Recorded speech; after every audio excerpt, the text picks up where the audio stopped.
नमस्कार, आप देख रहे हैं न्यूज़ 7 हिंदी। मैं हूं आपके साथ अक्षता मौर्य। आइए नजर डालते हैं उत्तर प्रदेश की मुख्य खबरों पर। पूर्व सांसद एवं राष्ट्रीय चेयरमैन परिसंघ डॉक्टर उदित राज ने प्रेस वार्ता के दौरान मायावती पर जमकर हमला बोला। उन्होंने कहा कि काशीराम जी की पुण्यतिथि पर लखनऊ में आयोजित रैली एक बहाना था, असल में निशाना बिहार में बीजेपी को जिताना था। उदित राज ने आरोप लगाया कि मायावती ने अब तक उत्तर प्रदेश में बीजेपी को चुनाव जिताने का काम किया है और उन्होंने बिहार को भी ठेका ले लिया है। उन्होंने सवाल उठाया कि बीजेपी से अच्छे संबंध होने के बावजूद मायावती जेल में बंद उमर खालिद, शर्जील इमाम और गुलफिशा फातिमा की जमानत पर एक शब्द क्यों नहीं बोलती। साथ ही उन्होंने कहा कि मुख्य न्यायाधीश गवई पर जूता फेंका गया। अगर बीजेपी की सरकार न होती तो क्या कोई ऐसा करने की सोच भी सकता था। धन्यवाद हिंदवी जी और हमारे प्रदेश के अध्यक्ष विजय बहादुर यादव जी भी हैं। आज मैं कुछ सवाल पूछ रहा हूँ। 9 अक्टूबर को काशीराम जी के पुण्यतिथि के ऊपर बहुत बड़ी रैली किसके सहयोग से हुई आप सब जानते हैं, मैं उस पर नहीं जाऊंगा। लेकिन उसी समय बड़ा आश्चर्य मुझे लगा कि काशीराम जी के पुण्यतिथि पर कभी रैली नहीं हुई। तो कहीं पर निगाहें, कहीं पर निशाना। हालांकि उसी दिन पता लग गया था जब योगी जी को धन्यवाद दिया और सवाल पूछा समाजवादी पार्टी और कांग्रेस से। सवाल सत्ता से पूछना चाहिए था। और वाई पूरन कुमार जी की हत्या तब हो चुकी, आत्महत्या हो चुकी थी, वो सवाल नहीं पूछा कि हरियाणा की सरकार जिम्मेदार है वाई पूरन कुमार जी की हत्या का। हरिओम वाल्मीकि के बारे में नहीं पूछा और सीजीआई के ऊपर जूता फेंका गया, ये सवाल बीजेपी से नहीं पूछा और उल्टा कांग्रेस से पूछा और समाजवादी पार्टी से पूछा। जवाब किससे लेना है और जवाब किससे और ले रही है। पूछना किससे है, पूछ और किसी रही है। लखनऊ से मोहम्मद आमिर की रिपोर्ट।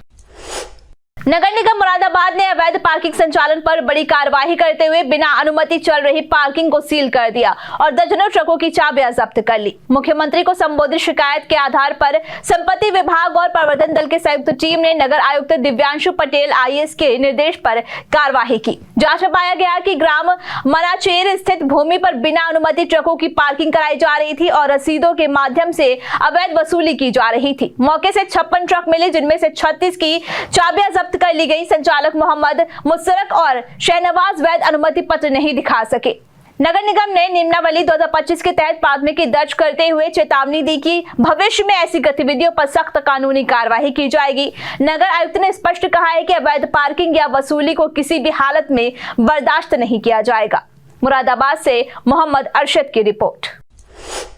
बांदा जनपद की नैरनी तहसील में एसडीएम अमित शुक्ला एक बार फिर विवादों में आ गए हैं। भवन निर्माण संबंधी मामले में मनमाफिक आख्या न लगाने पर उन्होंने चकबंदी लेखपाल विकास सिंह की पिटाई कर दी और बाद में उन्हें बंधक बना लिया। बताया जा रहा है कि एसडीएम लेखपाल से नाराज थे और पहले भी कर्मचारियों के साथ दुर्व्यवहार कर चुके हैं। एसडीएम अमित शुक्ला इससे पहले एक विधायक के साथ विवाद को लेकर सुर्खियों में रह चुके हैं। लगातार मिल रही शिकायतों के बावजूद उनके खिलाफ अब तक कोई कार्रवाई नहीं हुई है। घटना के बाद चकबंदी लेखपाल ने कमिश्नर और जिलाधिकारी से शिकायत कर सख्त कार्यवाही की मांग की है। विकास सिंह, चकबंदी लेखपाल, सहायक चकबंदी अधिकारी, नारायणी तटीय क्षेत्र में तैनात हूँ। तो क्या घटना हुई आपके साथ? मेरे साथ घटना एक 15 ग्राम का जो है मामला था भवन निर्माण संबंधी, जिसमें एक रिपोर्ट जो है गई थी हमारे जो है पहले भी जिलाधिकारी महोदय का और तहसील दिवस IGRS का ही IGRS में है, तो उसमें दिया था, दोनों पक्षों ने दिया था। तो दोनों पक्षों के लिए जो है हमारे चकबंदीकर्ता के द्वारा रिपोर्टें गई हैं। तो उस आधार पे रिपोर्ट लगाने के लिए जो है वो नाराज़ थे और वो अपने पक्ष पे जो है रिपोर्ट लगवाना चाह रहे थे। तो हमारे सहायक चकबंदी अधिकारी के द्वारा जो है फ़ोन करवा करके 28 तारीख की शाम को वही 5 बजे लगभग बुलवाया। मैं 5:15 बजे जब उनके केबिन में पहुँचा तो उन्होंने कहा मुझसे कि ऐसे ऐसे नहीं, ऐसे रिपोर्ट में पूरी घटना बताया कि साहब ऐसे ऐसे है। उसमें जो है बंदोबस्त में नक्शे में दर्ज कुआं है, तो कोने पे उस कुएं से जो है तो उसमें पूरा स्पष्ट हो जाता है कि वो किन किन घाटों से मिल करके बना है। और 335, 336 और 483 घाटों से मिल करके पूरा भूखंड विवादित भूखंड बना है। और उसको जो है जिसके पक्ष में श्री राजेंद्र शुक्ला के पक्ष में जो है रिपोर्ट लगवाना चाह रहे थे, तो उसकी घरौनी भी बनी हुई है। लेकिन घरौनी में जो रकबा है 3 बिस्वा का है, वो लगभग 4 बिस्वा मौके पे है। और वो 483 में घरौनी बनी हुई है, 483 आबादी का नंबर है। तो हमने जब कहा तो कहा नहीं, वो तुम सिर्फ यही बताओ कि वो 483 का ही है और वो घरौनी उसकी सही है, चौहद्दी सही है, और वो पूरा जो है ऐसे रिपोर्ट बना करके दो। ये प्रकरण पथरा गांव का है और ये प्रकरण आबादी से संबंधित है। इसमें लेखपाल के द्वारा मौके पर जाकर कुछ जांच की गई। जांच के क्रम में जो चकबंदी से संबंधित नायब तहसीलदार हैं, उनके द्वारा एक नोटिस इसमें जारी हुआ था।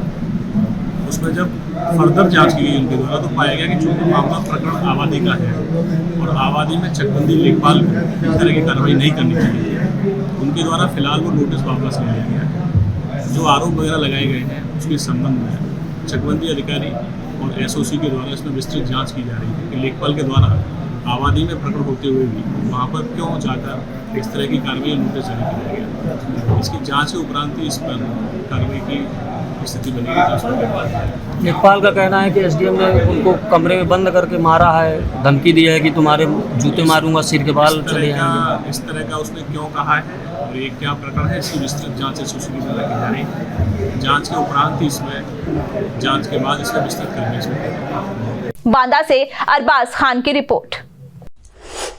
कार्तिक पूर्णिमा स्नान पर्व के अवसर पर रामनगरी अयोध्या में भारी भीड़ को देखते हुए यातायात व्यवस्था में बड़ा बदलाव किया गया है। 4 नवंबर दोपहर 12 बजे से लेकर 5 नवंबर की रात तक डायवर्जन लागू रहेगा। इस दौरान बड़े वाहनों का प्रवेश पूरी तरह प्रतिबंधित रहेगा। गोंडा की ओर से आने वाले वाहन लता मंगेशकर चौक की ओर न जाकर लौलपुर बाईपास से भेजे जाएंगे। साकेत पेट्रोल पंप, बैरियर से नया घाट और लता मंगेशकर चौक की ओर वाहनों का प्रवेश बंद रहेगा। वहीं पार्किंग के लिए साकेत पुल, बालू घाट, सूर्य पैलेस और बैकुंठ धाम के पास व्यवस्था की गई है।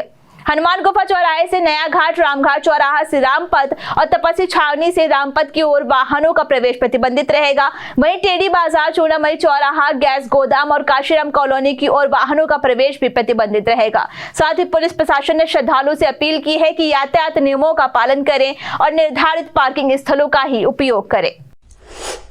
उत्तर प्रदेश में अब मौसम का मिजाज बदल गया है। मोंथा तूफान का असर खत्म होने के बाद में तीखी धूप की जगह अब हल्की गुनगुनी धूप ने ले ली है, जबकि रात के तापमान में लगातार गिरावट दर्ज की जा रही है। ज्यादातर जिलों में सुबह हल्का कोहरा और धुंध देखने को मिल रहा है, जिससे मौसम सुहावना हो गया है। आंचलिक मौसम विज्ञान केंद्र के अनुसार सोमवार से पूर्वी यूपी और तराई क्षेत्रों में सुबह के समय कोहरा और धुंध का असर और बढ़ेगा। लखनऊ में रविवार को अधिकतम तापमान 30.6 डिग्री सेल्सियस रहा, जबकि न्यूनतम तापमान 20.3 डिग्री सेल्सियस दर्ज किया गया। वैज्ञानिकों का कहना है कि अगले 2 दिनों तक रातें और ठंडी होंगी। हालांकि दिन के तापमान में खास बदलाव की संभावना नहीं है। सुबह और शाम के समय अब लोगों को हल्के गर्म कपड़ों की जरूरत महसूस होने लगेगी।